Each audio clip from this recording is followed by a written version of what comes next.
Dawn Ziegler here, the Rebuilding Coach, and today we're going to talk about worry, which is one of my favorite topics because I've experienced a lot of it.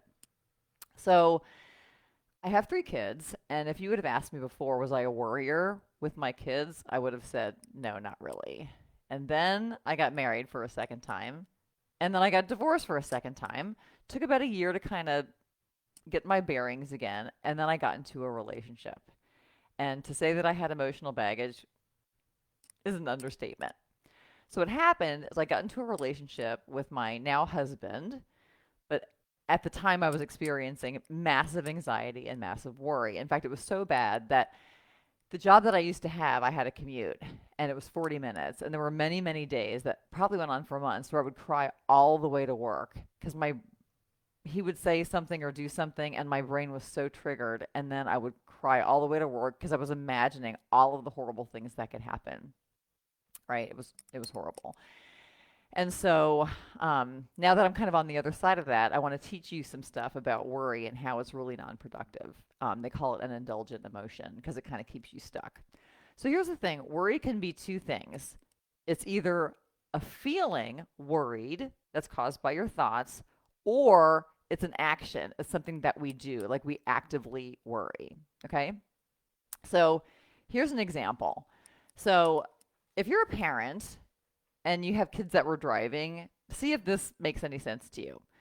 So your kid is going to be driving home and he's been at a party for a couple hours and you sit there and you're just convinced like, oh my gosh, there's all these deer in the woods and they're going to jump out. And so you're a mess, right? And then a couple hours later, your kid comes home and you're like, I was worried for nothing. The kid's fine, right? So you understand worry. Well, I'm going to give you a scenario with two husbands, okay? Two husbands are going to go on to a conference, and they each obviously have a wife.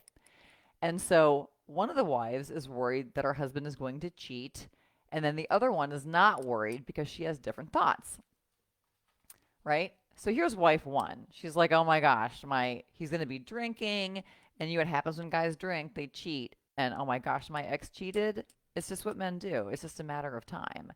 And you know what? I did notice the other day he was kind of giving the side eye to this one hot chick. And so he's probably primed for cheating. And oh my gosh, we did have a fight last week.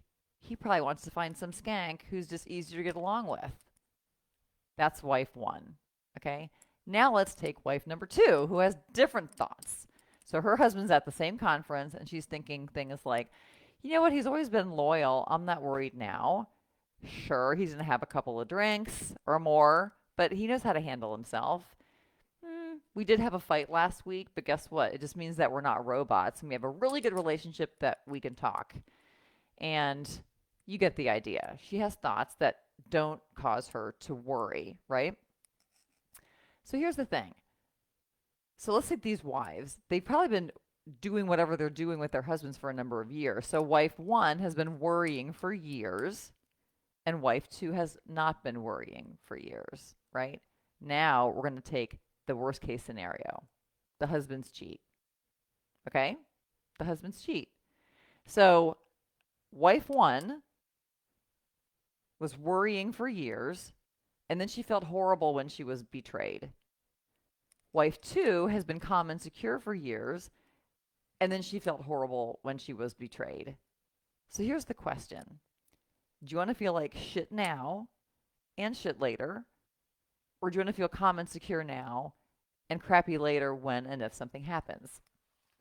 So that's the question, right? So which wife has a better life? Well, obviously it's the second wife because worrying feels awful, right? And worrying didn't do anything to prevent the husband from cheating, right? So the second wife has a better life because she's thinking differently, right? So now I really want you to think about the wife that's been worrying about cheating for years. She's been suffering all along. And here's why. She's already experiencing the cheating. So think of it this way. Wife number one, the one that worries about cheating all the time, her husband's like downstairs having a tea party with her 3-year-old, and she's upstairs in the kitchen worrying about cheating. She's going through the blow by blow in her head, like, oh my gosh, this could happen, and this could happen, and this is what they would do, and here's how it would happen. So she's literally experiencing cheating now. Does that make any sense? She's suffering now because of her worries, right? And so the reason why I know this is true is because I was creating my own suffering for years. So I was literally in the car driving to work, convinced. I was just worrying. I was crying. I was a mess. And meanwhile, my sweetie was at Penn State writing an academic article. So I'm experiencing the cheating in my mind, and it feels horrible. And he's literally at work writing an academic paper, right? He was fine and happy, and I was not. And so at the time, though, I didn't know that I was creating my own suffering. I just thought that I was protecting myself. I thought I was doing something really, really productive. I thought if I worried enough, I could control him, but that is never true. So, what to do instead? Number one, notice your own thinking, and you have to write it down. I can't stress that enough.